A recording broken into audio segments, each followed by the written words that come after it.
said I'm dead ass serious. I told you that the first time I met you, and don't ever ask me that shit again. Now you making me get indignant, ignorant, because I told you the first time and I was not playing with you. So I've learned over time, sometimes you really have to like put hands on a person, or you have to just really get to the point where you got to get nasty with a person. Because I just want to laugh and shit. But when you get me to that point, there's no middle ground with me. It's either I'm there or I'm not. And then now you already got me to that point because I'm like, what the fuck are you trying? Because you know for a fact I'm not a flunky. You get what I mean? Like I already told you something already that I'm not gonna do. And it's a reason why I'm not gonna do it, because I'm not your fucking, I'm not your Benson. I'm not none of that bullshit. I'm not one of those dude boys. I'm not none of that. You're not my bitch. Only spit that go on this blunt is it's my bitch. Ain't no nigga spit supposed to be on my blunt or my.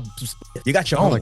If I have some, I will give you some. Pause, and I will give you a piece of paper. Would give you the paper for you to roll it in. You can't roll, so what? You ain't smoking. I felt like I was in trouble just now when you were talking. I was like, God, he's talking to me like that. Like, but I said it even more harsher than this. That's what I'm saying. Like I said it even more harsh. Like I'm like, what's